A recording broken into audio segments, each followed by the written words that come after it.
Hello, welcome to all of you.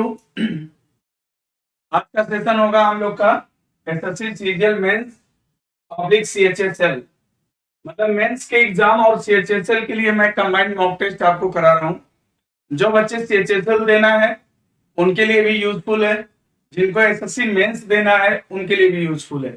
ठीक है, मैंने जैसा कि बोला है ना कि 10 सेट के बाद आपको थोड़ा सा उसका लेवल ऑफ डिफिकल्टीज मैं बढ़ा दूंगा।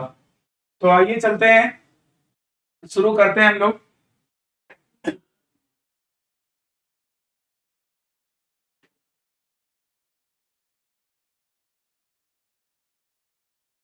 Good evening, good evening. Jagdish Sahu, Navneet Singh, Gulshan Yadav, Premchand master, Kanchan Yadav, Akash Chauhan, status video, Anuj Shukla, Premchand, Anuj Shukla, Kanak Singh, Akash Chauhan, PS Allahabad, Vivek Kumar. ठीक है, आर्मी लवर, रुद्रा, उदित नारायण पांडे। चलो, अभी बिना अविलंब हम लोग जो है जल्दी से शुरू कर देते हैं, शेडअप शुरू करते हैं अपना। देखो, तो क्या आप लोग रेडी हैं? अगर रेडी हैं तो आप लोग जो है थंब कर दीजिए, शुरू किया जाए फिर। तैयार हैं सब लोग? भवानी बीन Patel, Anuj Dwivedi, Anurag Patel, good evening all of you. चलो, अब ये देखो, आज का क्वेश्चन ये है, आपका ब्लड रिलेशन से शुरुआत है। $, बी का अर्थ है ए बी की माँ है, A@B का अर्थ है ए बी का भाई है, और A+B का अर्थ है ए बी का पति है। तो इक्वेशन आपको दे रखा है $E$G$Y@K+W में ई का के से क्या संबंध है। तो जो भी आपको एक्सप्रेशन दे रखा है इसका आपको फिगर ड्रा कर लेना है according to this sign. $E, $A, B का अर्थ है ए बी की माँ है, तो ई जी की माँ है, ई जी की क्या है? माँ है। फिर $Y, तो जी वाई की माँ हो जाएगी, जी वाई की माँ है। Y@K, तो देखो A@B का अर्थ है ए बी का भाई है, तो Y@K का अर्थ होगा वाई के का भाई है, वाई के का भाई है। और K+W, तो A+B का अर्थ है ए बी का पति है, तो KW का पति है, KW का पति है। तो W का भी जेंडर क्लियर हो जाएगा, अगर पति है तो फीमेल हो जाएगी, है ना। तो इस तरह से आपका फिगर ड्रा हो गया। अब जो भी पूछेगा आप आंसर बता सकते हैं। क्या पूछा है? पूछा है कि ई का के से क्या संबंध है, ई का के से क्या संबंध है। तो आंसर हमेशा से का की तरफ दिया जाता है, से का की तरफ आंसर दिया जाएगा। तो बताइए, इसके भाई की ये माँ है तो इसकी भी माँ होगी, और माँ की माँ क्या लगती है? माँ की माँ जो है मैटरनल ग्रैंड मदर यानी नानी, मैटरनल ग्रैंड मदर यानी नानी। आंसर आपका सी करेक्ट होगा। तो आई थिंक कि सारे बच्चे आंसर सी किए होंगे, तो सी आंसर करेक्ट है। अगर आपको ये सेशन पसंद आ रहा है तो आप लोग जो है अधिक से अधिक इसको शेयर करें और लाइक करें।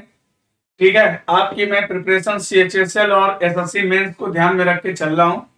आने वाले अपकमिंग एग्जाम्स जो है वहां तक हम लोग जो है पूरी तरह फुल कॉन्फिडेंस में आ जाएंगे।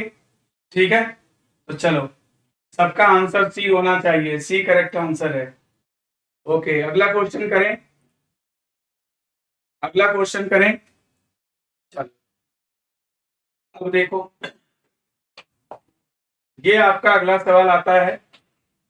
देखो, करने का तरीका क्या है। जब भी आप कोडिंग डिकोडिंग का प्रॉब्लम करते हो ना, तो आपको क्या करना है, जैसे क्या लिखा है, FUTILE, इसका कोड क्या करता है? FUTILE, तो क्या करता है? UFITEL।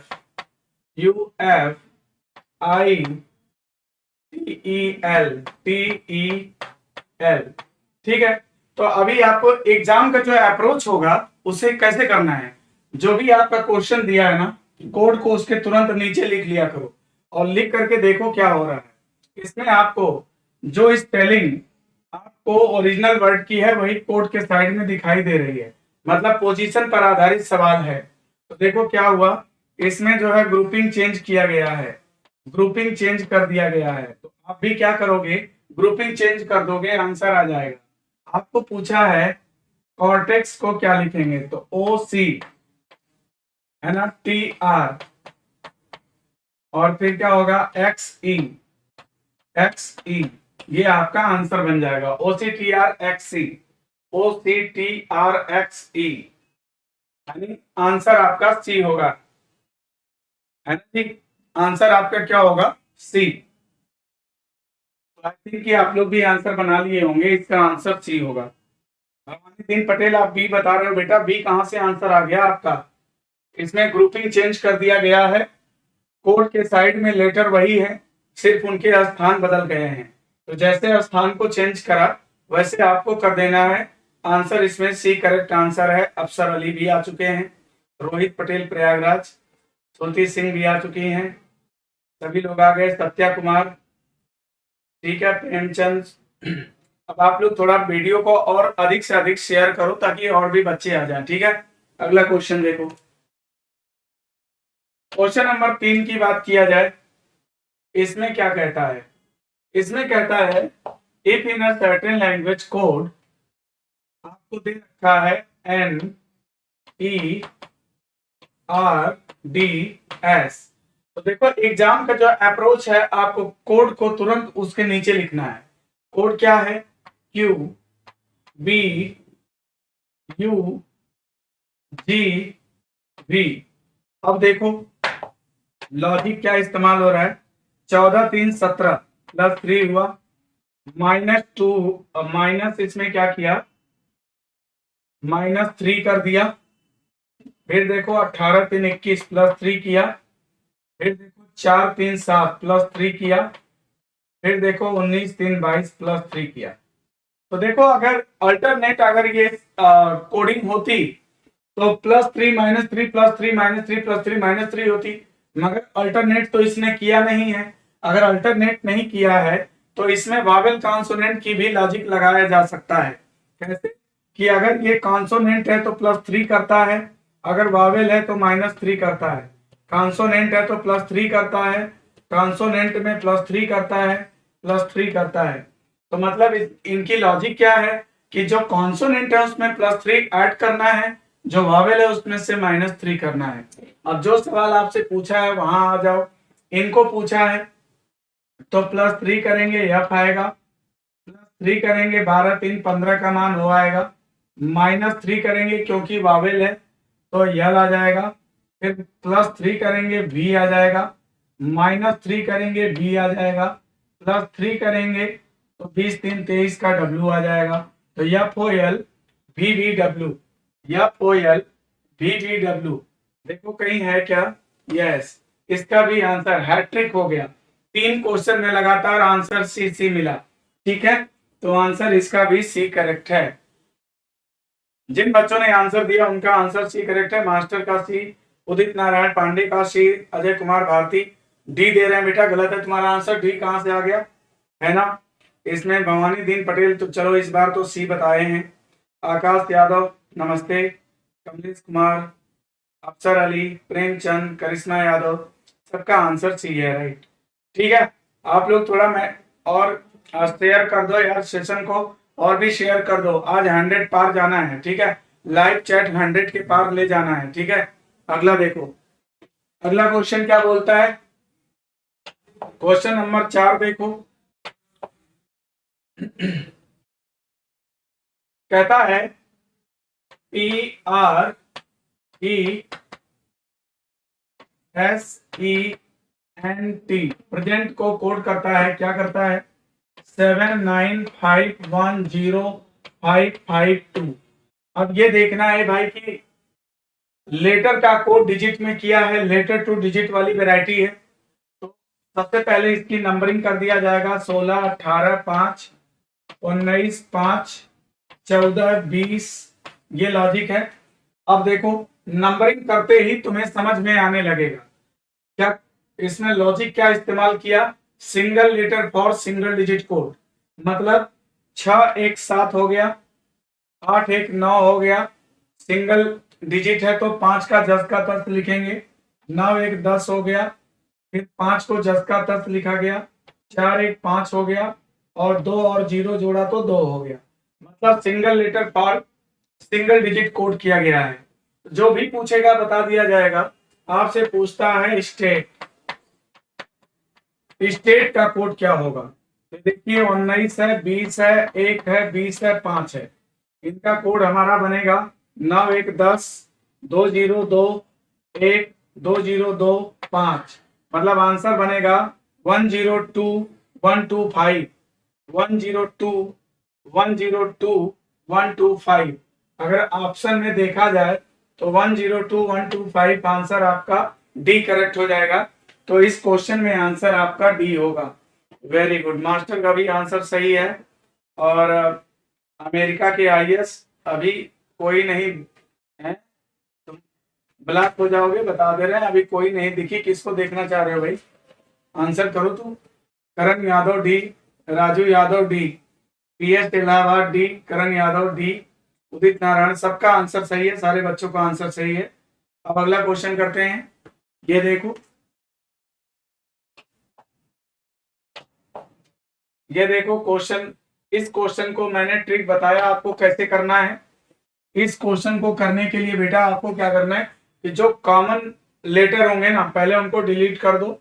तो इसमें देखो ए बी सब में है, ए बी सब में है, तो ए बी पहले हटाओ, ए बी पहले हटा दो। इसका 19 बनेगा, इसका 19 है, और इसका 21 बनेगा, इनका भी 21 है, इनका 19 है। तो मतलब 1 और 3 तो बाद में जाएगा, और 1 और 3 में सबसे पहले 1 आएगा, फिर 3 आएगा, क्योंकि u के बाद यहाँ 14 बन रहा है और यहाँ 19 बन रहा है, तो 1 के बाद 3 चला जाएगा। अब 2 4 5 में कौन पहले आएगा, 19 के बाद यहाँ 21 बन रहा है, यहाँ 20 बन रहा है, यहाँ भी 20 बन रहा है। अब इनमें डिसीजन लिया जाएगा, इसमें लिया जाएगा, यहाँ आर है बराबर है ए है, मतलब कि 2 सबसे पहले आएगा, फिर 4 आएगा, फिर 5 आएगा, फिर 1 आएगा, 3 आएगा। तो 245 13 देख लो कहाँ पे है, आंसर बी। मतलब इस क्वेश्चन में आंसर आप क्या करोगे, बी करोगे, तो बी ऑप्शन आपका करेक्ट है। तो जिन बच्चों ने आंसर इसमें बी दिया होगा उनका आंसर बिल्कुल करेक्ट है।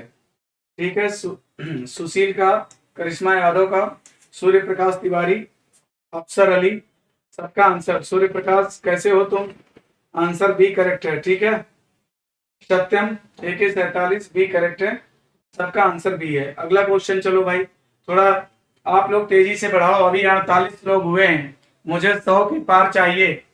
जितने लाइव चैट में बच्चे आए हैं ना 100 के पार जाने चाहिए। चलो देखो अगला क्वेश्चन करते हैं, क्वेश्चन नंबर 6 देखो। सबसे पहले वर्ड एनालॉजी या कोडिंग डिकोडिंग, जब भी प्रॉब्लम आपके सामने आता है तो आपको क्या करना है कि सबसे पहले इनको इनके नीचे लिख लेना। जैसे कैप्सूल है CAPSULE, अब इसका जो रिलेशन दे रखा है, किन से दे रखा है, PAC से दे रखा है, फिर इसके बाद यस है, फिर इसके बाद ELU है, ELU। ठीक है, मतलब अगर हम लोग बात करें तो यहाँ पर देखिए यस एज इट इज है, और यहाँ पर देखो इनको यहाँ कर दिया, इनको यहाँ, इनको एज इट इज रखा, इनको यहाँ, इनको यहाँ, इनको एज इट इज रखा।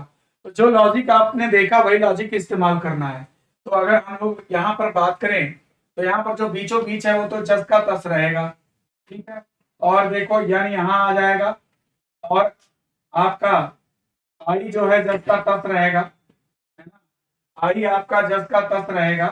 फिर इसके बाद आपका पी आ जाएगा, फिर यहाँ पर देखिए वो जस का तस रहेगा, इसके पहले यहाँ पी आ जाएगा और यहाँ पर आर आ जाएगा। तो ये आपका आंसर दिखना चाहिए, NIP DPOR, NIP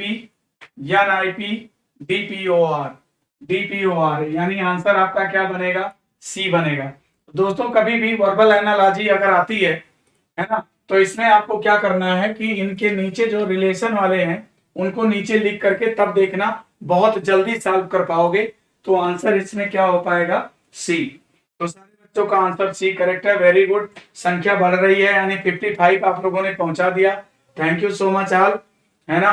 PC Yadav और शिखा ठाकुर सिंह, अनुज शुक्ला, जगदीश साहू, भवानी दीन पटेल, अंकित कुशवाहा, अनुज, जगदीश, सभी को धन्यवाद है। और ये संख्या जो है 100 के पार जानी चाहिए लाइव चैट में आज, ठीक है। अब देखो इसके बाद अगला क्वेश्चन करते हैं, क्वेश्चन नंबर 7, फटाफट आ जाओ। ये देखो यहाँ पर क्या है बेटा कि यहाँ पर ये नंबर एनालॉजी है ना। तो जब नंबर एनालॉजी का सवाल आता है तो अब आपको ये देखना है, यहाँ ट्रिपलेट है, यहाँ पर क्या करना है कि 7 का रिलेशन 9 से दिया है, 7 का रिलेशन 9 से दिया है, 8 का रिलेशन आपसे पूछ रहा है, 6 का रिलेशन 2 से दिया है। अब यहाँ दिमाग ये लगाना है कि कुछ बच्चे ये सोच रहे होंगे कि 7 2 9 किया है, तो बेटा अगर 7 2 9 होगा तो यहाँ 6 2 8 होना चाहिए। तो ऐसी बात तो है नहीं, इसका मतलब कुछ लॉजिक और सोचना पड़ेगा, है ना। तो ये आया कैसे, अब 2 हम कैसे ला सकते हैं 6 से, 4 घटा के ला सकते हैं। अरे 4 घटाएंगे तो 9 नहीं आएगा, कुछ और सोचिए। अच्छा 6 में से अगर हम लोग 5 घटा दें तो कितना बचेगा, 1 बचेगा, है ना। और 1 में 1 जोड़ दें तो भी आ सकता है। 7 में से 5 घटा दें, 7 में से 5 घटा दें तो 2 बचेगा, 2 का घन कर लें और 1 जोड़ दें तो 9 आ जाएगा। यहाँ पर 1 का घन कर लें, 1 जोड़ दें तो 2 आ जाएगा, यहाँ भी 9 आ जाएगा। मतलब ये लॉजिक हम इस्तेमाल कर सकते हैं। तो मतलब इसमें से 5 घटा दें तो 3 आ जाएगा, 3 का क्यूब कर लें, -1 कर लें या +1 कर लें तो 3 का घन कितना होता है 27, अब +1 करेंगे तो 28। मतलब हमारा आंसर बी करेक्ट होना चाहिए। तो 28 इसका आंसर करेक्ट हो जाएगा, राइट। तो ये नंबर एनालॉजी का प्रॉब्लम है, आपने देखा कि कैसे हो गया, है ना। Okay very good.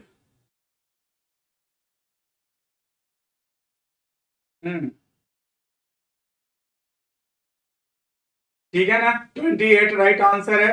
28 जिन बच्चों का आंसर है बिल्कुल करेक्ट है। अब इसके बाद अगला सवाल 56 पे अभी संख्या रुकी हुई है। ये आप लोग की जिम्मेदारी है कि 100 पर लाइव चैट होना चाहिए। अभी देखो अगला अगला क्वेश्चन करते हैं। ये क्वेश्चन नंबर 8 है। इसमें क्या करना है तो देखो, ये जीके और जीएस से रिलेटेड क्वेश्चन है। ये तो आप बहुत ही इजीली है बना सकते हैं इसको। कपड़ा का संबंध शर्ट किससे बनता है, कपड़े से बनता है। शर्ट का संबंध है कपड़े से।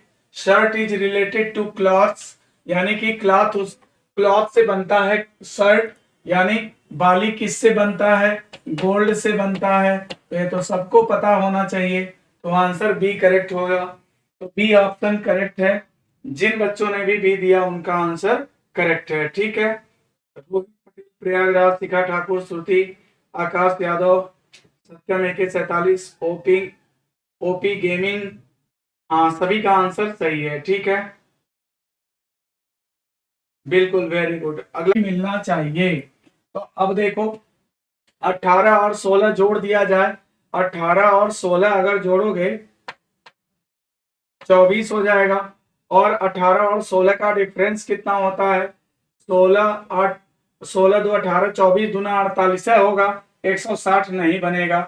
इसका मतलब कि ये लॉजिक तो नहीं लगा, है ना। अगर मैं ये कहूं कि इसको जोड़ लिया तो 26 आ गया और इसमें 4 का गुणा किया तो 104 आ गया। तो वही लॉजिक मुझे चाहिए। तो 17 और 11 जोड़ोगे तो कितना होगा, 7 1 8 1 1 2 28 हो गया। और 4 का गुणा कर दिया जाए तो 4 बटे 32 को 2, रिमाइंडर 3, 4 दूनी 8 3 11, एक्स वाले डिजिट को जोड़ लेता है तो 17 11 28 और 4 से गुणा 112। मतलब कि सिमिलर रिलेशन यहां मिल रहा है। इसका मतलब इस क्वेश्चन में मेरा आंसर सी दिया जाएगा। तो जिन बच्चों ने आंसर इसमें सी दे रखा होगा उनका आंसर बिल्कुल करेक्ट है। जिन बच्चों ने आंसर सी दिया उनका आंसर करेक्ट है और बहुत तेज हो जाएगा, डोंट वरी।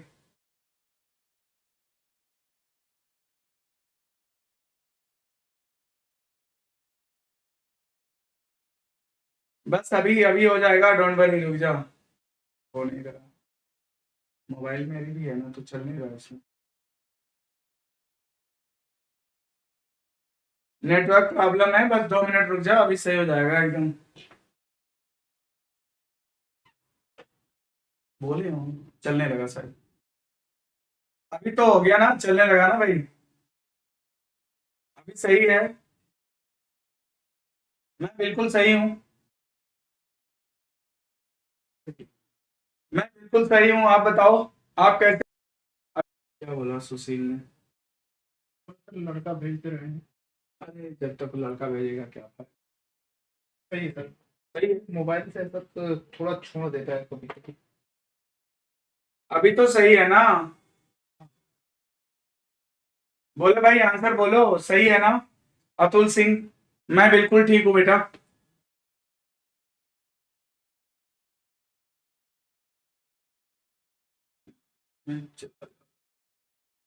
अभी तो ठीक है ना? सही हम्म? सही हो गया। अभी सही हो गया कि नहीं, बोलो।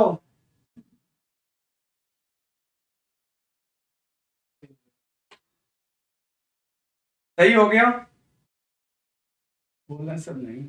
वेट 10 सेकंड अरे सर, सही वेट हो कर लो। गया, 10 सेकंड सर, वेट कर लो। सही हो गया कि नहीं, बोलो जल्दी।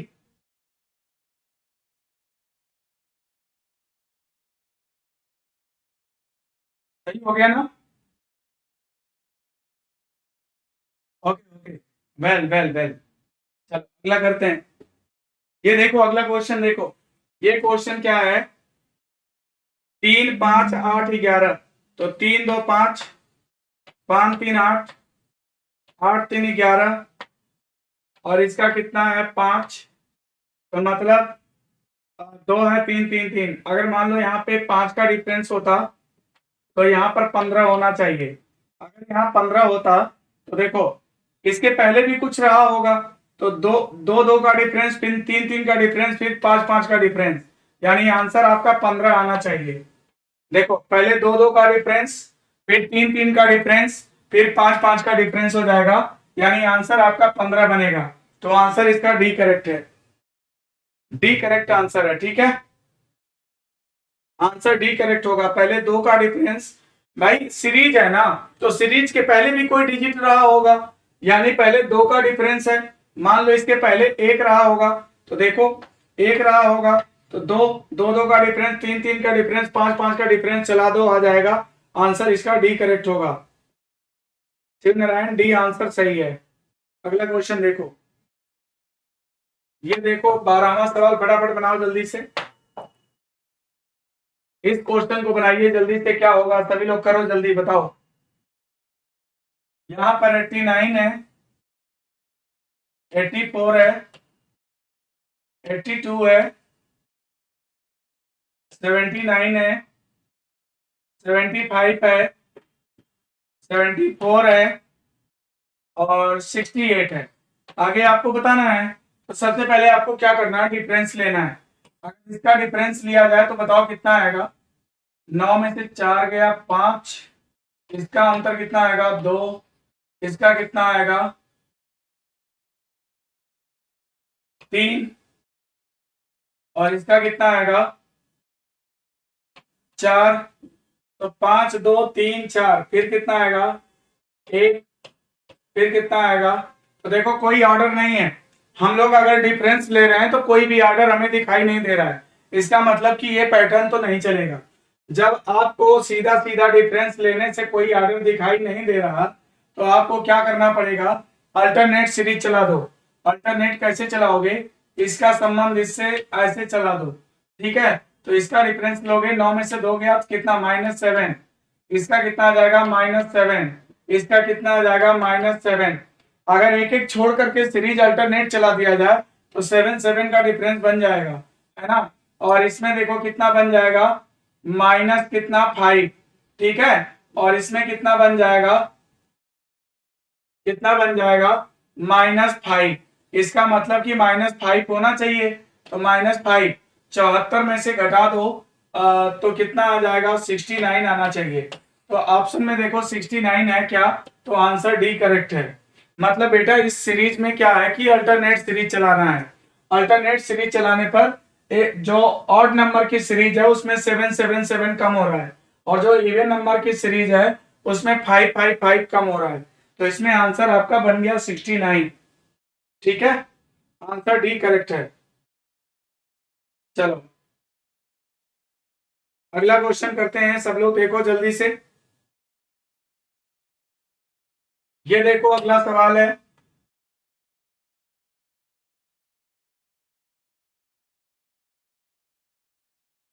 ये अगला सवाल अब आपके सामने है लेटर सीरीज का। लेटर सीरीज के प्रॉब्लम को कैसे बनाना है देखो। इस क्वेश्चन का अगर आंसर किया जाए तो कैसे करोगे, 1 धन 3 4 3 7 3 10 3 13 यह माना चाहिए। फिर देखो 5 3 8 3 11 3 14 3 17 क्यू आना चाहिए। फिर देखो 15 3 18 3 21 3 24 3 27 ए आना चाहिए। यम क्यू ए, तो बताओ कहीं यम क्यू दिख रहा है क्या? यस, आंसर सी करेक्ट हो जाएगा। ये लेटर सीरीज था, इसमें आंसर सी करेक्ट हो जाएगा। ठीक है, आंसर सी सही है। Afsar Ali, OP gaming, answer C. Karan Yadav, masters, सबका आंसर सी करेक्ट है। ठीक है, ओके अगला क्वेश्चन करें। अब देखो अगला क्वेश्चन करें, अब देखो 14। इसमें देखो ये सीरीज आप लोग बनाओ, देखता हूं। आप लोग आंसर करो जल्दी से, फिर मैं आंसर बता रहा हूं। जल्दी करो, आंसर क्या होगा फटाफट करो। चलो सभी बच्चे आंसर करें इसका।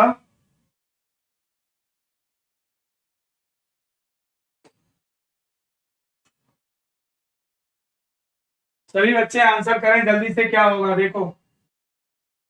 ये बताओ गैप साइड टोटल गिनो कितना है पहले। 1 2 3 4 5 6 7 8 9 10 11 12 13 14 15 16 17 18 18 है।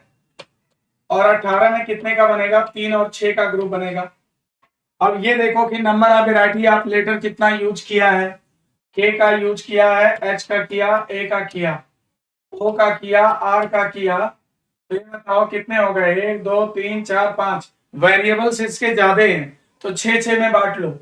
1 2 3 4 5 6, 1 2 3 4 5 6, 1 2 3 4 5 6। तो लास्ट में ए दिख रहा तो ए लिख लो। ठीक है, यहां पर ए लिख लो। तो ए के पहले एच फिर ओ, ए के पहले एच फिर ओ के बाद के। तो इसका क्या बनेगा? क्या बनेगा? कोहरा। ठीक है, देखो कोहरा बन रहा है। KOHARA, KOHARA, KOHARA, ये बनेगा। तो क्या ऑप्शन आएगा? ORORHAKA, ये आपका बनेगा। तो ऐसा कौन सा है देख लो। ORHAKA, ORHAKA, यानी आंसर आपका क्या बनेगा? सी बनेगा। तो जितने बच्चों ने सी आंसर दिया होगा सी करेक्ट आंसर है ना? सबका सी करेक्ट आंसर होगा। राजू यादव, नरेंद्र चंदेल प्रयागराज से सी, PS इलाहाबाद, प्रेमचंद, अभिपाल, KP यादव, अजय यादव, राहुल यादव, सभी बच्चों का आंसर सही है। शिखा ठाकुर सिंह क्या लिख रही है? सत्यम भाई बहुत ज्यादा मत बोलो और पढ़ाई करने में ध्यान दो, ठीक है, तुम्हारे लिए बेटर होगा। Very good. काहे हड़का रही हो उसको भाई? आपस में ही तुम लोग बात कर लो, पहले पढ़ो मत। ठीक है, आज कह रहा है कोहड़ा की सब्जी बनाएगा। कौन कोहड़े की सब्जी बना रहा है? Motivation platform, sir I love you too. देखो अगला क्वेश्चन करें। ये देखो इसमें आंसर क्या होगा बताओ जल्दी से। ये क्वेश्चन आ गया किसका? ये क्वेश्चन आ गया अब आपका कैलेंडर का सवाल मिल गया, बड़े दिन के बाद मिला है। तो 6 जनवरी 2010 को जानना है। तो लॉजिक क्या है? x plus Y plus Z plus reminder ले लो, तुरंत आंसर आ जाएगा। तो बताओ x की वैल्यू क्या होती है, दहाई के अंक से 1 कम कर दो वही x होता है, तो x का मान कितना 9 हो जाएगा। y की वैल्यू क्या होती है, इसमें 4 का भाग जितनी बार जाएगा तो 4 दूना 8, 2 हो जाएगा। ठीक है, एक्स वाई जेड, जेड की वैल्यू क्या होती है, जेड की वैल्यू क्या होती है सेंचुरी, तो 2000 है, तो 2000 में वैल्यू 0 हो जाती है। फिर इसके बाद 6 जनवरी तक तुम्हें लेना है, तो रिमाइंडर कितना है 6 है। ठीक है, 9 में 7 का भाग जाएगा 2 बचेगा, और ये 2 लिख लेंगे, और 0 है फिर 6 है, 0 है फिर 6 है। अब टोटल जोड़ लेंगे, 6 2 8 2 10 हो गया, 10 में 7 का भाग दोगे 3 आएगा। 3 कौन से दिन को रिप्रेजेंट करता है, 3 किस दिन को रिप्रेजेंट करता है, वेडनेसडे। इस क्वेश्चन का आंसर वेडनेसडे राइट होना चाहिए, इस क्वेश्चन का आंसर वेडनेसडे करेक्ट है, वेडनेसडे इस क्वेश्चन का आंसर करेक्ट होगा। ठीक है, ओके, आंसर इसमें डी करेक्ट। कौन सा आंसर करेक्ट है, सी। जिन बच्चों ने सी आंसर दिया उनका करेक्ट है, वेडनेसडे करेक्ट है। अगला क्वेश्चन देखो, ये क्वेश्चन डाइस का है, चलो फटाफट करो। डाइस मैंने बहुत बेहतरीन तरीके से तुम्हें पढ़ाया है, और डाइस का आंसर तो तुरंत कर लेगा। बताओ, एक पासे की 3 अलग अलग स्थितियां दर्शाई गई हैं, उस संख्या का चयन करिए जो 3 दर्शाने वाले फलक के विपरीत पर होगा। कहता है 3 different positions of the same dice are shown. Select the number that will be on the face opposite to the face having the number 3. 3 का विपरीत बताना है। अब बताओ, ऐसे क्वेश्चन के लिए मैंने क्या बताया था कि कोई भी 2 पासा सेलेक्ट करो जिसमें केवल एक सतह कॉमन हो। तो बताओ किसको सिलेक्ट करें कि एक ही सतह कॉमन हो, तो 3 2 4 है। यहां पर देखो 2 4, 2 और 4 वैरायटी सेकंड। अगर आपको याद होगा तो मैंने पढ़ाया था कि जब 2 सतहें कॉमन होती हैं तो जो सतह अनकॉमन होती है एक दूसरे की विपरीत हो जाती है, और यहाँ आपको 3 का विपरीत बताना था। तो ये बताओ 2 और 4 कॉमन है, तो 3 का विपरीत क्या हो जाएगा, 6 हो जाएगा। आंसर इसमें क्या होगा, ए। तो जिन बच्चों ने आंसर ए दिया होगा उनका सही है। बहुत सारे बच्चों ने आंसर दे रखा है और आंसर ए बिल्कुल करेक्ट है। अगर वैरायटी सेकेंड आपको पता होगा कि जब एक ही पासे की 3 स्थितियां दी गई हैं, जब 2 सतहें कॉमन होती हैं तो जो सतह अनकॉमन होती है वह एक दूसरे की अपोजिट सरफेस होती है। तुरंत आंसर जो है, पेन भी नहीं चलाना है, आंसर 6 आ जाएगा। अगला क्वेश्चन देखो, अगला क्वेश्चन देखो, ये सवाल है, इसमें आप फटाफट करिए जल्दी से। क्या कह रहा है, डी का मतलब क्या है, डी का अर्थ है भाग, तो यहां पर भाग लगा दीजिए। ए का अर्थ है जोड़, जोड़ लगा दीजिए। और सी का अर्थ है घटाना, तो माइनस कर दीजिए। अब बी का अर्थ है गुणा, तो गुणा कर दीजिए। तो अब देखो यहां पर 5 से पहले भाग दे दो, कितना आ जाएगा, है ना, 5 से भाग दे दो, 125 आ गया, प्लस 90, और यहां पर गुणा करेंगे पहले 90 माइनस 8 दूनी 16 को 6 रिमाइंडर 1, 8 दूनी 16 1 17 176, तो कितना हो जाएगा, 9 5 14 को 4 रिमाइंडर 1, 9 2 11 को 12 को 2 रिमाइंडर 1 1 2 माइनस 176, तो 14 में से 6 गया 8। ठीक है, तो अब यहाँ पर 1 में से 7 11 में से 7 गया 4 आ जाएगा, 48 आना चाहिए आंसर।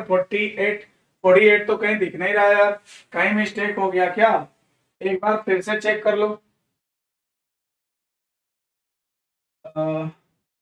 कितना आना चाहिए, 8 तो कहीं दिख नहीं रहा है ना, 625, 25 5 125 5 625 125 तो सही है। फिर इसके बाद क्या करेंगे, प्लस करेंगे 93 हो जाएगा, सही है। फिर इसके बाद माइनस 8 दूनी 16 को 6 रिमाइंडर 1, 8 दूनी 16 17 है, भी सही है।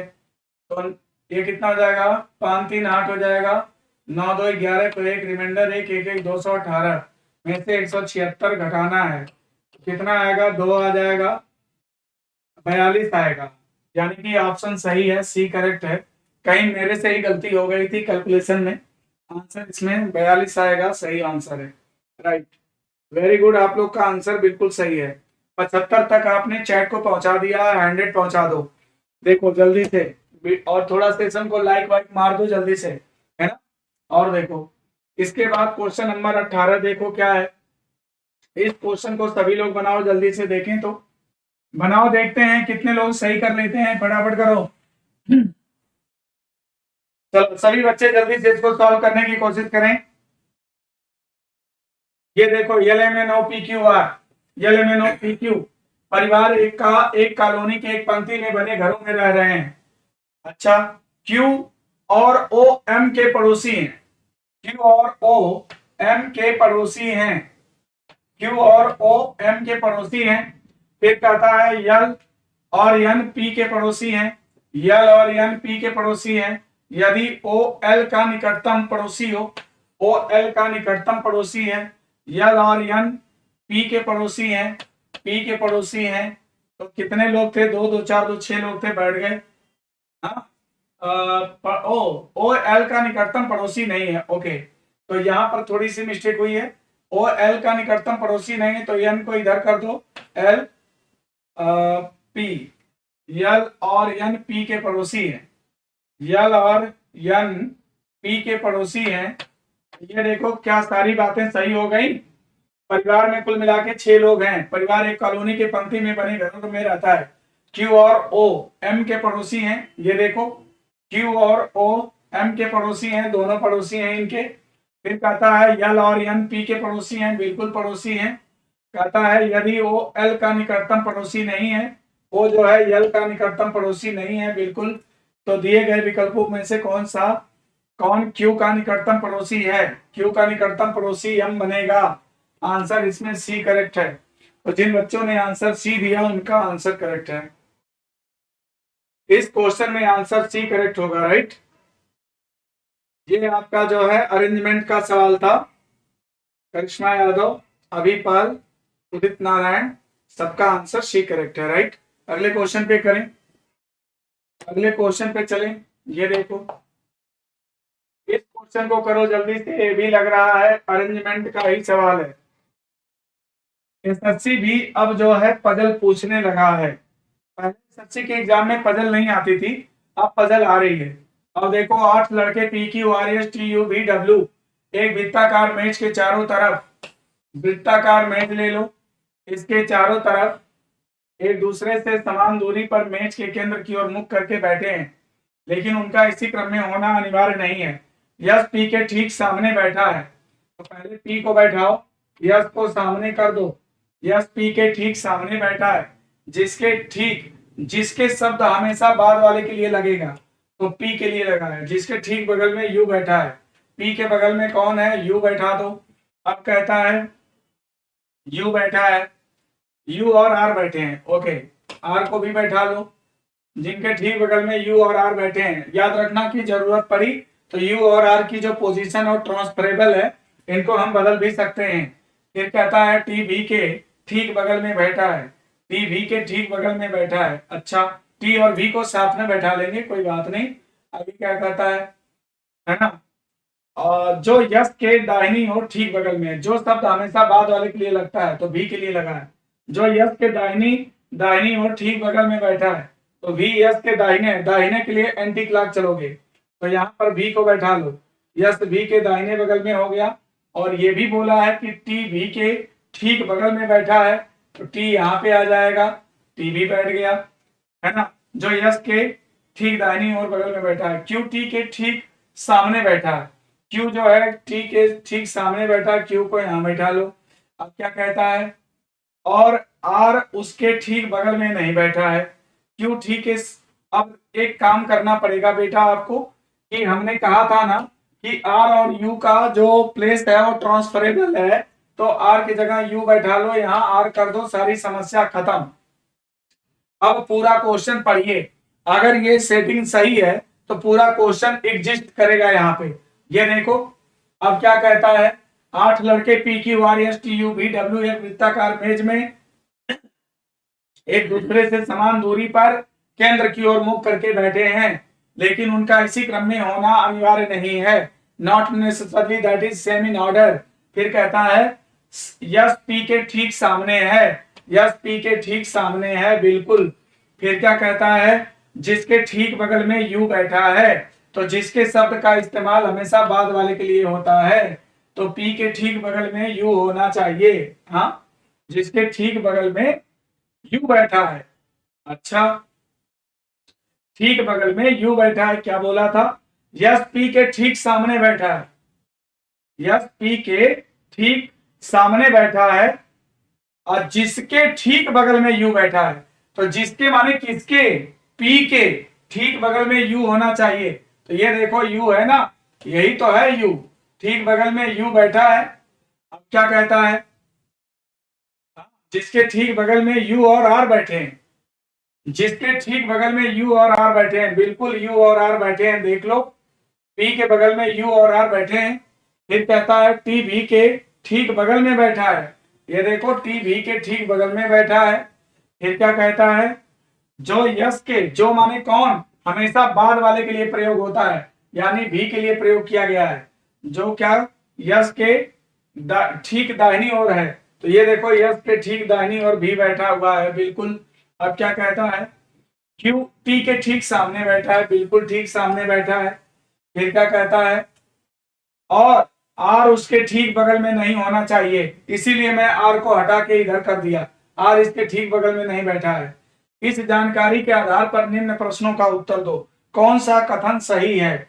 आर डब्ल्यू के ठीक सामने बैठा है, आर डब्ल्यू के ठीक सामने बैठा है।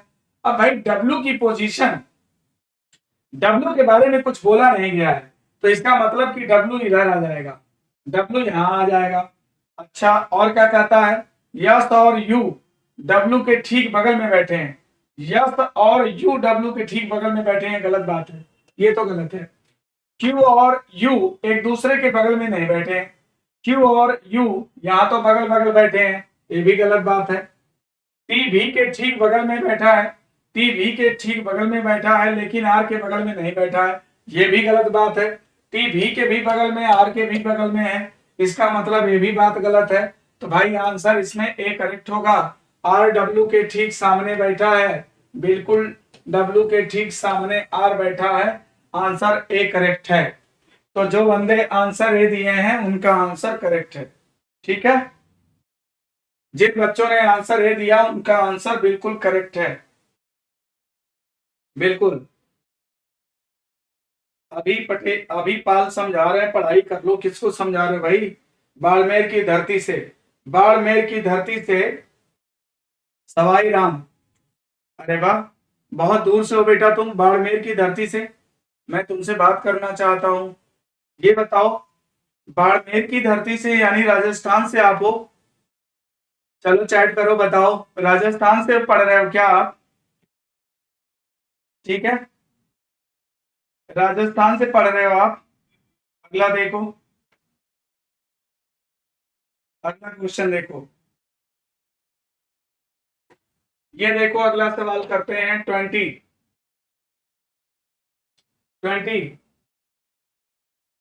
इस सवाल को करना है, फटाफट करो जल्दी से, सब लोग करो जल्दी से। चलो इस प्रॉब्लम को बताओ क्या होगा,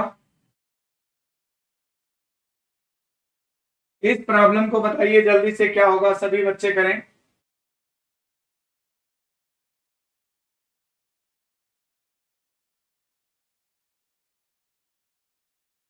ठीक है, अगला क्वेश्चन करें।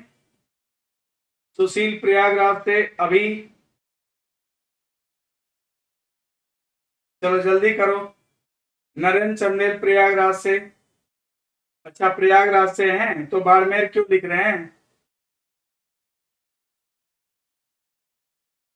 सत्यम। अगला क्वेश्चन देखो, इसमें क्या कहता है, निम्नलिखित आकृति में वृत्त जो है वायरस का प्रतिनिधित्व करता है, यह वायरस है। फिर क्या कहता है, त्रिभुज जंगली का प्रतिनिधित्व करता है, ये त्रिभुज जो है ये जंगली है।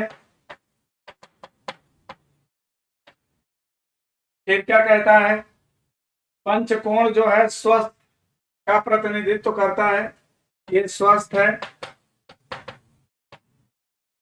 फिर क्या कहता है, आयत बैक्टीरिया का करता है, रेक्टेंगल ये जो है बैक्टीरिया का कर रहा है।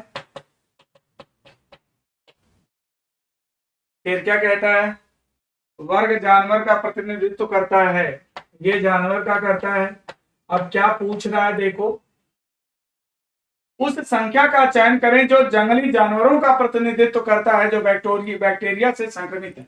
बैक्टीरिया का मतलब कि बेटा तुरंत जो है आयत में आ जाओ, मतलब इस आयत में होना चाहिए, आयत में आ जाओ क्योंकि बैक्टीरिया से संक्रमित बोला गया है। और जंगली जानवर होना चाहिए, जानवर होने के लिए तुरंत आप जो है स्क्वायर में आ जाओ, जानवर होने के लिए अभी से एरिया में आ जाओ। अब तुम्हारे पास डिजिट जो है ये हैं, अब तुम्हारे पास डिजिट 26, 24, 30 है।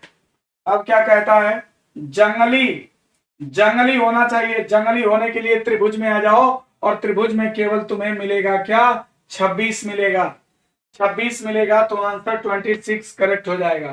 तो जिन बच्चों ने आंसर 26 लगाया उनका आंसर बिल्कुल करेक्ट है, 26 बिल्कुल करेक्ट है, 26 आंसर करेक्ट है। ठीक है, मैं आटा लेने आया हूं, अमेरिका का ये आटा ले रहे हैं इस समय, कोई बात नहीं है।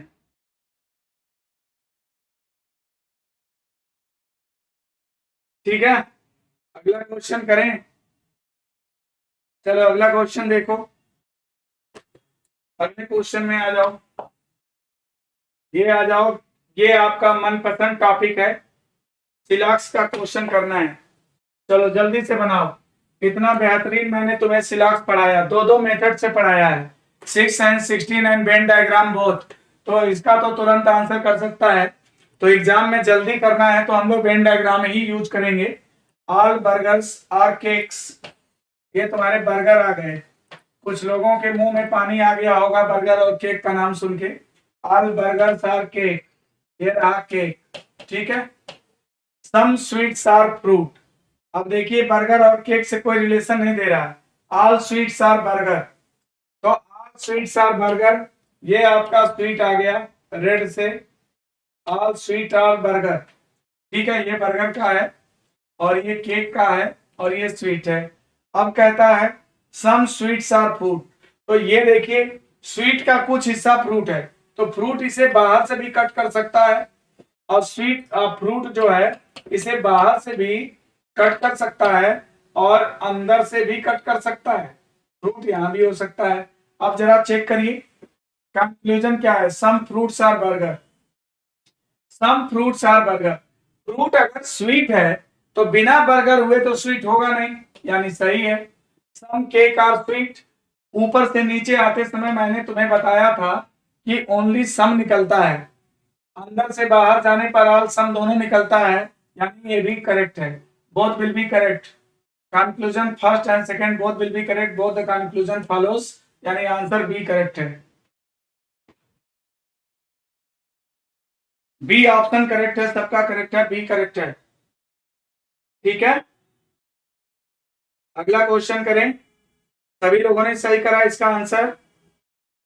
Surya Prakash Yadav hello hello, Surya Prakash Yadav hello, Narendra Chandel Prayagraj भी, अफसर अली भी सही है। अगला क्वेश्चन करो, देखो ये क्वेश्चन सभी लोग करें जल्दी से, मिरर इमेज का क्वेश्चन है, ये मिरर इमेज की प्रॉब्लम है, जल्दी करिए चलिए।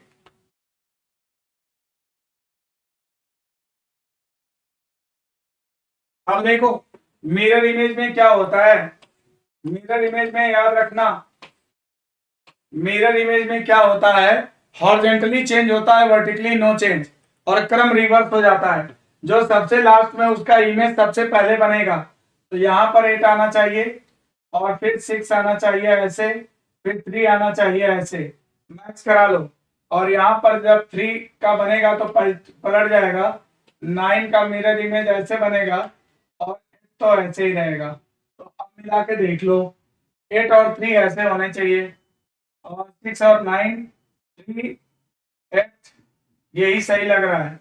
और इसमें देखते हैं 8 8, ये 6 गलत है, यहाँ 6 गलत बना हुआ है, यहाँ पर 8 और 3 3 3 3 गलत बना हुआ है, ये भी गलत है। यहाँ 3 गलत बना हुआ है, ये भी गलत है, ये भी गलत है। यानी आंसर इसमें डी करेक्ट होगा। तो जिन बच्चों ने आंसर डी दिया होगा उनका आंसर बिल्कुल करेक्ट आंसर है। ठीक है, डी आंसर करेक्ट होगा ना भाई, बोलो। बिल्कुल डी करेक्ट आंसर है। डी करेक्ट आंसर है, बोलो, है कि नहीं? सारे बच्चों ने आंसर डी दिया। अगला क्वेश्चन करें। ये देखो, ये देखो, यहाँ छतरी ढूंढो। छतरी किसमें है ढूंढो। यहाँ पर ये बताना है कि ये आकृति किसमें छिपा हुआ है।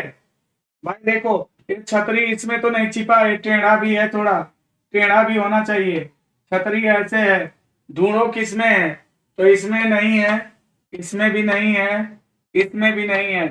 अरे छतरी ऊपर वाला गड़बड़ है इसका। ये देखो इसमें है, यहाँ से जे बन जाएगा टेढ़ा थोड़ा, और ये बन जाएगा। यानी छतरी किसमें है? बी। तो बी ऑप्शन करेक्ट है। जिन बच्चों ने बी दिया उनका आंसर करेक्ट है, राइट। जिन बच्चों ने बी दिया उनका आंसर इसमें बिल्कुल करेक्ट है।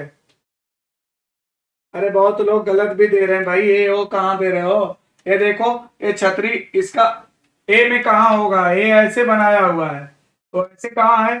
ये देखो यहाँ ये ऐसे होना चाहिए, तो ये तो इसी में है।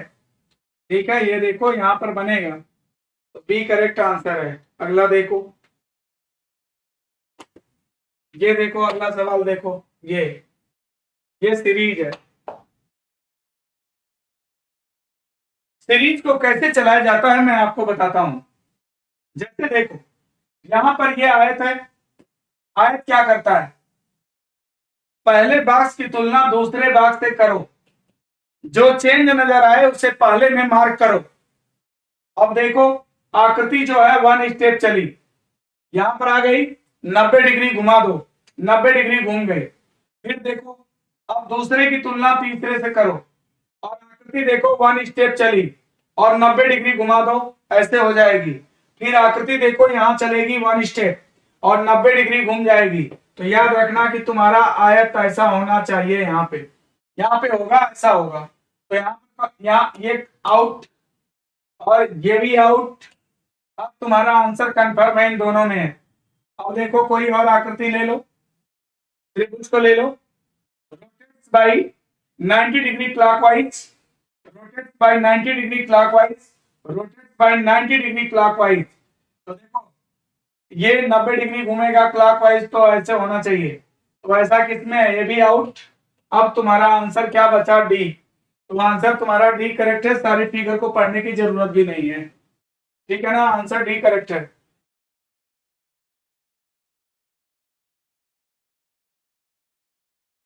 आंसर करेक्ट है बिल्कुल। अब देखो, अमित राजपूत, सुशील, ब्रोकेन, गरिमा, अफसर, नीरज पटेल, सभी लोग का आंसर सी डी करेक्ट है, राइट आंसर है। अगला क्वेश्चन करें। अब देखो,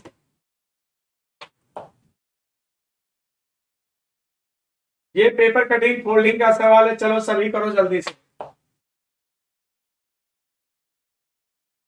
2022 एसएससी प्री चल रहा है, और हर पेपर में, हर शिफ्ट में ये 5 क्वेश्चन तो तुमको मिलना ही मिलना है। ठीक है, नॉन वर्बल का 5 क्वेश्चन आपको नॉन वर्बल से आना ही आना है।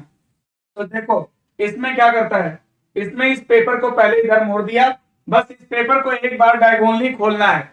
कॉन्सेप्ट सुन लो, जब किसी पेपर को डायगोनली खोला जाता है या बंद किया जाता है, तो जो फिगर वर्टिकल होती है वो हॉरिजॉन्टल हो जाती है, और जो फिगर हॉरिजॉन्टल होती है वो वर्टिकल हो जाती है। तो जो हॉरिजॉन्टल है वर्टिकल, जो वर्टिकल है हॉरिजॉन्टल।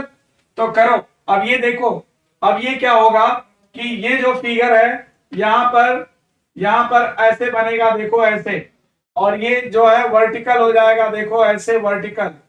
ये फिगर यहाँ पर ऐसे बनेगा, है ना। और जब इसको आप खोलोगे तो याद रखना कि ये जो है हॉरिजॉन्टल हो जाएगा, जो ऐसे वर्टिकल देख रहे हो वो हॉरिजॉन्टल की तरफ चला जाएगा। ये आकृति मिला लो, जिससे मैच करेगा वो सही हो जाएगा, जिससे मैच कर जाएगा वो सही हो जाएगा। तो बताओ, देखो यहां पर मुझे ये चीज चाहिए तो इसमें तो है नहीं, इसमें भी नहीं है, इन दोनों में बन सकता है, ये सही है। ये तो सही बन रहा है, ये भी सही बन रहा है, सिमेट्री भी सही जा रही है। अरे भैया यही तो है आंसर, यही तो है। और ये गड़बड़ है, ये देखो क्या गड़बड़ है इसमें, ये चीज कहाँ यहाँ कहाँ बना दिए हैं, ये देखो गड़बड़ जगह बना हुआ है, ये भी गलत है। आंसर तुम्हारा यही बी करेक्ट है, बी। तो जिन बच्चों ने बी आंसर दिया होगा उनका आंसर करेक्ट होगा। ये वाली फिगर बना दिया यहाँ पे इसलिए गलत हुआ ये, बाकी सब कुछ मैच कर रहा है, ये नहीं, ये वाला यहाँ कहाँ आ जाएगा, बी गलत है। अरे डी गलत है, बी सही है, बॉय वाला बी आंसर होगा। जब भी कोई चीज डायगोनली खुलती है तो हॉरिजॉन्टल जो होता है वर्टिकल हो जाता है, वर्टिकल जो होता है हॉरिजॉन्टल हो जाता है। तो इस पेज को देखो, इस पेज को देखो, इस पेज को खोला गया तो ये जो हॉरिजॉन्टल देख रहे हो ना ये वर्टिकल हो जाएगा ऐसे, और ये चीज ऐसे आ जाएगी यहाँ पे, और ये चीज देखो यहाँ आ जाएगा, और ये तुम्हारा ऐसे, ये तुम्हारा ए यहाँ चला जाएगा। तो ऐसा कौन है, ऐसा यही तो है, बी करेक्ट आंसर है। अरे बताओ भाई, बी दिया ना सभी ने, बिल्कुल करेक्ट आंसर है, सही है। नीरज पटेल 2010, बी सही है। अगला क्वेश्चन करें। अब कुछ लॉजिकल क्वेश्चन है, आइए अब कुछ लॉजिक के क्वेश्चन करते हैं। ये देखिए कार्यवाही है, अब यहां पर आपको बन जाना है प्रशासनिक अधिकारी। अब मान लीजिए थोड़ी देर के लिए आप लोग बन जाइए प्रशासनिक अधिकारी, और आपके सामने एक समस्या आएगी, उस समस्या का या तो इम्प्रूवमेंट करना है या तो उसका सलूशन निकालना है। कार्रवाई का कॉन्सेप्ट यह है कि उसमें लाभ देखा जाता है, अगर किसी कार्रवाई के करने से लाभ हो रहा है तो कार्रवाई वैलिड होगी, ठीक है, लेकिन उसका नेगेटिव इफेक्ट नहीं होना चाहिए। और देखते हैं, एक अस्पताल में अभी आप लोगों ने देखा था कोरोना फैला हुआ था, है ना, छुआछूत से होता था। तो कहता है एक अस्पताल में विशेष में दाखिल बड़ी संख्या में रोगियों में गंभीर संक्रामक रोग का निदान किया गया। अब जरा ध्यान देना, गंभीर संक्रामक रोग का निदान किया गया, लाइक कोरोना, एक बड़ी संख्या में कोरोना फैला, उसके मरीज हैं, किसी अस्पताल में उनका इलाज चल रहा है। तो जरा बताइए क्या कार्रवाई करोगे।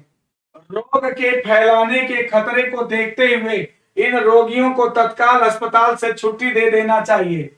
बताओ, क्या तुम वहां के डीएम हो शहर के, तो उन रोगियों को जिनका इलाज कोरोना का चल रहा है उनको छोड़ दोगे, और वो बाहर जाएंगे तो और भी संक्रमित करेंगे, और भी ज्यादा फैलेगा। तो ये कार्रवाई तो इनवैलिड है, गलत है। अब अगला क्या है, रोग को फैलने से रोकने के लिए अस्पताल को उचित संगरोध की व्यवस्था करनी चाहिए। बिल्कुल, उनके लिए उचित जो है व्यवस्था करनी चाहिए, वार्ड बनाने चाहिए, पॉलिथीन लगा करके, जो भी सैनिटाइजर मास्क का नाल प्रयोग करके, कि ये अधिक से अधिक इनको रोका जाए, प्रिवेंशन किया जाए कि फैला ना पाए, ठीक है। तो ये कार्रवाई इनकी वैलिड है। ओनली सेकेंड फॉलोज, केवल दूसरी कार्रवाई सही है, केवल दूसरी कार्रवाई वैलिड होगी, बाकी कार्रवाई गलत है, ठीक है। अगला क्वेश्चन करें। अब ये देखो, ये अब आपका है पूर्व धारणा। पूर्व धारणा वाले सवाल कैसे करने हैं देख लीजिए। पूर्व धारणा वाले क्वेश्चन कैसे करोगे, देखो। पूर्व धारणा हमेशा स्टेटमेंट देने वाले की होती है। अगर मैं कोई बात बोल रहा हूं तो मेरा एजम्पशन भी होगा, कुछ सोच के बोल रहा हूं। तो वैसे यहां पर कहता है रेलवे डिपार्टमेंट का अधिकारी है, वो कह रहा है कि भाई रेल पटरियों की मरम्मत करवाने जा रहे हैं, अब जो है कुछ दिन के लिए ट्रेनें नहीं चलेंगी, तो आप लोग अपने यात्रा का जो है हिसाब किताब सोच समझ के बनाइए। तो क्या कहता है, शनिवार और रविवार को भारी मरम्मत कार्य करने के लिए शहर की सीमा के भीतर मेन ट्रैक पर ट्रेन के आवागमन को स्थगित किया जाता है, रेल प्राधिकरण ने घोषणा किया है और यात्रियों को तदनुसार अपनी यात्रा की योजना बनाने की सूचना दी है। ठीक है, ये बताओ, रेलवे ने अपना हाथ खड़ा कर दिया कि भाई देखो, अगर तुम्हें यात्रा अपनी बनानी है तो हमारा तो जा रहा है कार्य होने मरम्मत का, तो 2-4 दिन बाधित रहेंगी पटरियां, ट्रेनें नहीं चलेंगी। तो शहर वासियों को बोल रहा है कि भाई पहले से इंफॉर्मेशन दे रहा, रेलवे डिपार्टमेंट जो है पहले से इंफॉर्मेशन दे रहा है कि ट्रेनें जो है 2-4 दिन नहीं चलेंगी, मरम्मत होगा। मतलब उस अधिकारी का या रेलवे डिपार्टमेंट का एजम्पशन क्या होगा, पहला, यात्री रेल प्राधिकरण के निर्णय का विरोध करेंगे। लो, मरम्मत कराना है तो यही हम सोच के, अगर हम यही सोच के चेतावनी देंगे हमें मरम्मत करवाना है, हम ये सोच के चेतावनी देंगे कि लोग हमारा विरोध करेंगे, ऐसा तो नहीं है, ऐसा सोचता तो देता ही नहीं, गलत है। दूसरा क्या है, यात्रियों की सहायता के लिए नगर पालिका प्राधिकरण शनिवार रविवार के दौरान अतिरिक्त बसें तैनात कर सकता है। ये देखो पूर्वानुमान बिल्कुल सही है, क्योंकि यहाँ पर सकता है लगा, अगर ये कह देता कि यात्रियों की सहायता के लिए नगर पालिका प्राधिकरण शनिवार रविवार के दौरान अतिरिक्त बसें तैनात करेगा तो गलत हो जाता, यहाँ पर कंफर्मेशन आ जाता। एजम्पशन में कभी कंफर्मेशन नहीं होता है, जहां पर सकता है शब्द लग जाता है वहां एजम्पशन स्ट्रांग हो जाता है, यहाँ पर जो है पॉसिबिलिटी है। मतलब कि रेलवे अधिकारी के दिमाग में कहीं न कहीं ये बात जरूर रही होगी, ऐसा जरूर सोच रहा होगा कि अगर हम पहले से बता देंगे तो हो सकता है कि नगर निगम प्राधिकरण जो है अधिक कुछ बसें चला दें शनिवार रविवार को यात्रियों को बैलेंस करने के लिए। तो चला सकता है, ये नहीं बोला कि चलाएगा, चलाएगा बोल देता तो गलत हो जाता, यहां पर लिखा है सकता है, मतलब कि इट इज ए पॉसिबिलिटी, यानी कि ये पूर्वानुमान सही है, ये पूर्वानुमान सही है। ओनली सेकंड फॉलोस, केवल दूसरा अनुसरण करेगा। अगला क्वेश्चन देखो, ये सवाल है कारण और प्रभाव का, ये क्वेश्चन है कारण और प्रभाव।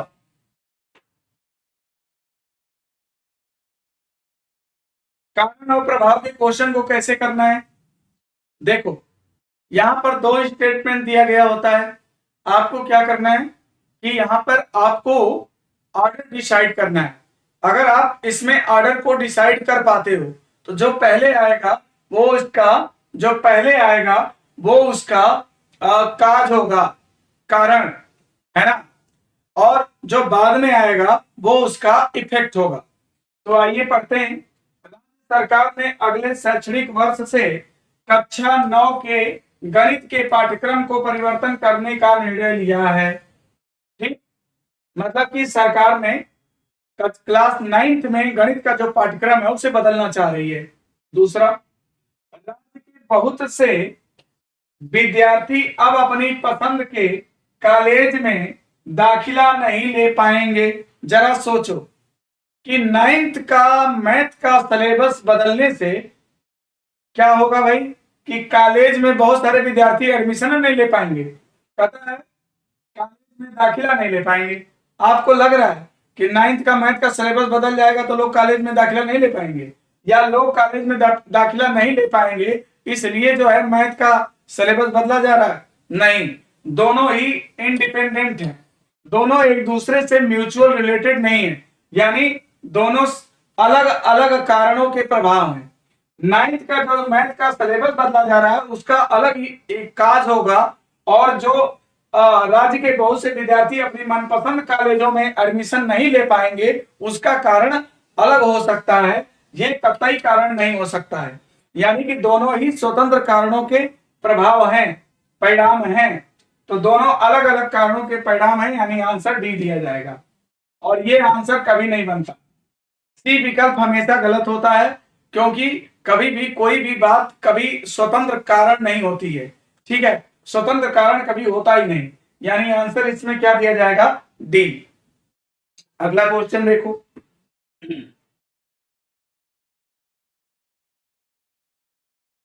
अगला क्वेश्चन देखो, ठीक है,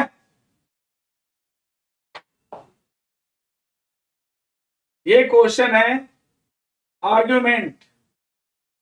यहां पर आप बन जाओ जज, यहां पर आप जो है एक जज के रोल में आ जाओ। दो वकील बहस कर रहे हैं, आपको दोनों के तर्क को सुनना है और ये डिसाइड करना है कि केवल पहला वाला मजबूत तर्क है कि दूसरा वाला वकील सही बोल रहा है, कि दोनों सही बोल रहे हैं कि दोनों सही नहीं बोल रहे हैं, ये आपको डिसाइड करना है। तो क्या तेल कहता है, क्या तेल कंपनियों को पेट्रोलियम उत्पादों की कीमतों को बाजार की शर्तों पर निर्भर करते हुए तय करने की अनुमति दी जानी चाहिए? क्या तेल कंपनियों को पेट्रोलियम उत्पादों की कीमतों को बाजार की शर्तों पर निर्भर करने की अनुमति दी जानी चाहिए? मतलब कि जो पेट्रोलियम उत्पाद है, प्रोडक्ट है, जो ऑयल है, क्या कंपनियां जो हैं बाजार को देखते हुए उनका मूल्य बढ़ाएं और घटाएं, विनियमित करने का अधिकार उनको दे देना चाहिए? अब पहला वकील कह रहा है हाँ, तेल कंपनियों को वाणिज्यिक रूप से सक्षम बनाने का एकमात्र रास्ता है।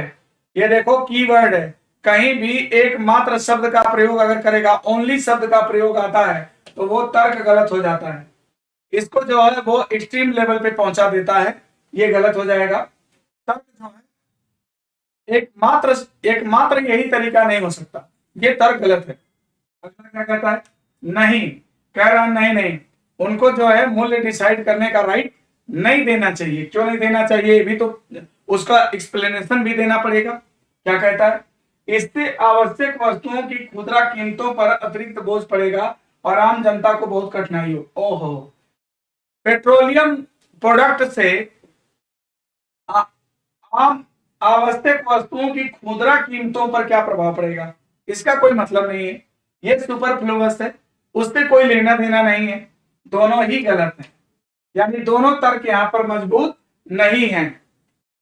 जिन बच्चों को प्रॉब्लम हो रही है, आई थिंक मैं समझ रहा हूं कि ऐसे क्वेश्चन को करने में प्रॉब्लम आपको हो रही है, आपको समझ में नहीं आ रहा है कि कब गलत हो जा रहा है कब सही हो जा रहा है।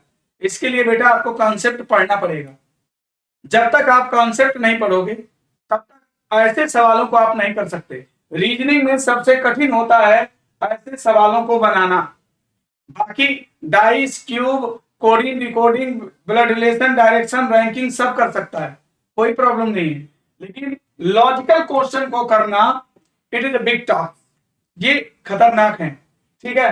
आपको कॉन्फिडेंस ही नहीं आएगा कब सही हुआ कब गलत हुआ, इसके लिए आपको कॉन्सेप्ट पढ़ना पड़ेगा, एजम्पशन पढ़ना पड़ेगा, आर्ग्यूमेंट पढ़ना पड़ेगा, कोर्स ऑफ एक्शन पढ़ना पड़ेगा, कंक्लूजन पढ़ना पड़ेगा, कॉज एंड इफेक्ट पढ़ना पड़ेगा, तब जाकर के आप इस पर पकड़ बना पाएंगे, ठीक है। अगला क्वेश्चन देखो, आज का अंतिम क्वेश्चन है स्टेटमेंट एंड कंक्लूजन,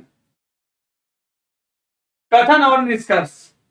क्या कहता है, केवल अच्छे लोग कम उम्र में मरते हैं, पढ़िए जरा और आंसर करिए जरा।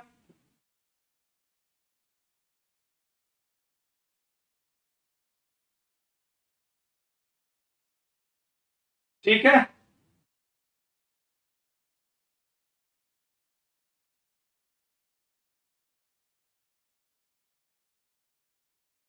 चलो अगला क्वेश्चन करो, अब इसको करो जल्दी से, क्या होगा।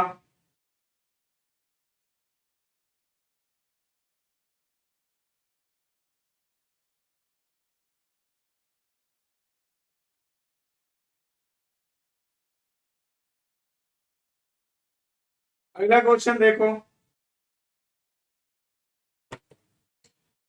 केवल अच्छे लोग कम उम्र में मरते हैं, मतलब जो मरने वाले हैं उसमें केवल अच्छे लोग हैं, जो कम उम्र में लोग मर जाते हैं उनमें अच्छे लोगों की संख्या बहुत है। ये नहीं लिखा है कि सभी अच्छे लोग कम उम्र में मरते हैं, सभी अच्छे लोग कम उम्र में मरते हैं ऐसा नहीं लिखा, वहां लिखा केवल अच्छे लोग कम उम्र में मरते हैं। ठीक है, तो इसका क्या निष्कर्ष होगा? कोई अच्छा व्यक्ति वृद्धावस्था तक जीवित नहीं रहता। जितनी बात कथन में लिखी जाती है उसी से निष्कर्ष निकाला जाता है। कोई भी बात अपने मन से आपको सुपरफ्लुअस नहीं होना चाहिए। निष्कर्ष जो है कथन से अधिक व्यापक नहीं होना चाहिए। वहां कथन में कहीं भी वृद्धावस्था की बात नहीं की गई है। यहाँ वृद्धावस्था की बात किया है, गलत है। यहाँ भी किया है, गलत है ना? यहाँ पर दोनों ही एजम्पशन की तरह हो गए, यानी दोनों ही गलत है। एजम्पशन कभी निष्कर्ष नहीं बनता है। Both will be wrong, neither first nor second. Master का आंसर सही था, ना तो पहला सही ना दूसरा गलत, ना तो पहला ना तो दूसरा, यानी दोनों ही गलत हैं। ठीक है, दोनों ही गलत हैं।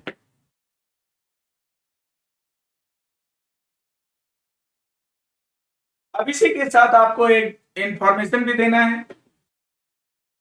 इंफॉर्मेशन यह है कि 13 तारीख को 13 दिसंबर 2022 न्यू एडमिशन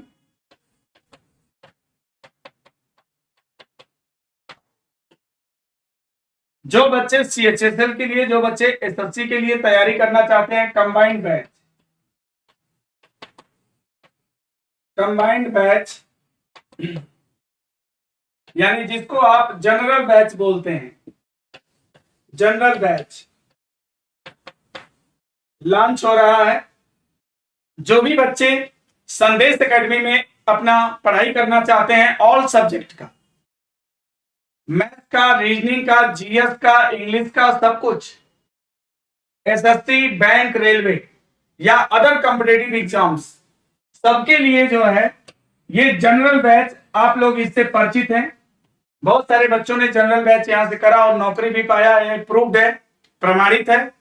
तो आप लोग जो है 13 तारीख को अपना नामांकन करा सकते हैं।